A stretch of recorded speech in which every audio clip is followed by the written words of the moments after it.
What's in common with an ice-cold glass of lemonade, a dishwasher, and distilled water?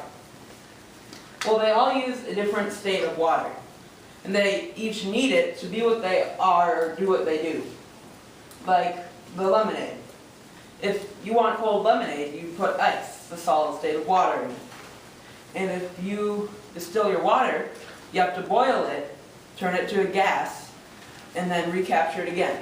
In the dishwasher, it wouldn't wash the dishes without having water to rinse them with.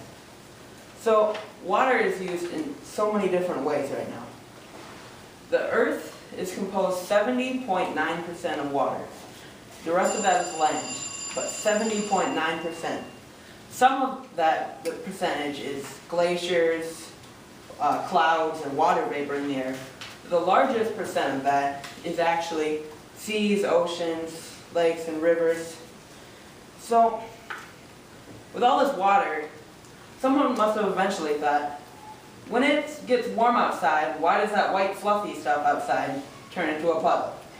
Or, when I put the water over the campfire, why does it start to bubble?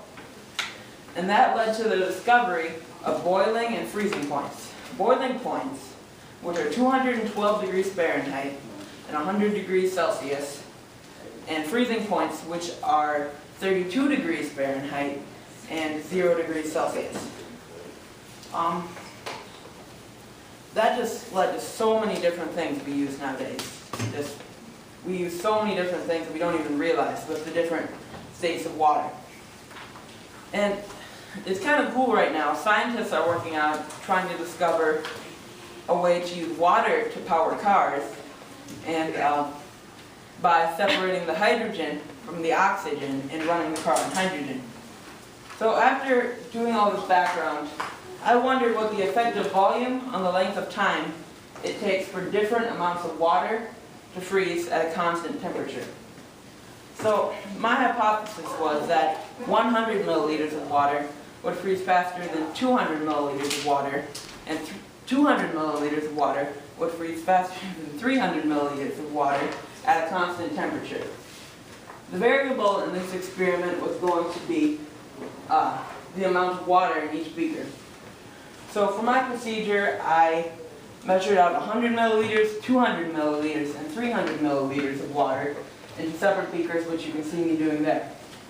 I let them sit out overnight to become room temperature, 23 degrees Celsius, and then the next day I recorded the temperature of the freezer, which you can see me doing there, and then I put the beakers in the freezer, let them sit for 15 minutes, and then recorded their temperature, and continued doing so every 15 minutes. Once ice started to form, I just recorded the amount of ice there was each time. You can see some ice forming there. And I did this experiment twice. The results of this experiment showed that by the time the 100 milliliter beaker of water was almost frozen solid, the 200 milliliter beaker of water had just begun forming ice on the sides of the beaker after it got a thick layer on top. And at this point, the 300 milliliter beaker of water was just beginning to get thick on top. So that supported my hypothesis. The first experiment, it was negative 10 degrees Celsius in the freezer. The second time, it was negative 7 degrees Celsius the entire time. So you can see my results there in these graphs. Out of spot for 30 minutes, 60 minutes, 90 minutes, and 120 minutes each time through. The blue is the 100 milliliter, red 200 milliliter, and green 300 milliliter beaker. That's the negative 10 degrees Celsius experiment. This is a negative 7 degrees Celsius experiment. So yeah, those results supported my hypothesis. One thing that was really surprising was when it was negative 7 degrees Celsius, it took quite a bit longer for them to get cold and form ice than when it was negative 10. I was really confused by how just 3 degrees would make that much of a difference.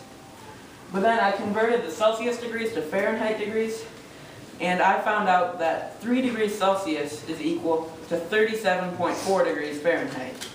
Why the freezer was so different, I'm not quite sure, but yeah, my experiment turned out the way I thought it would.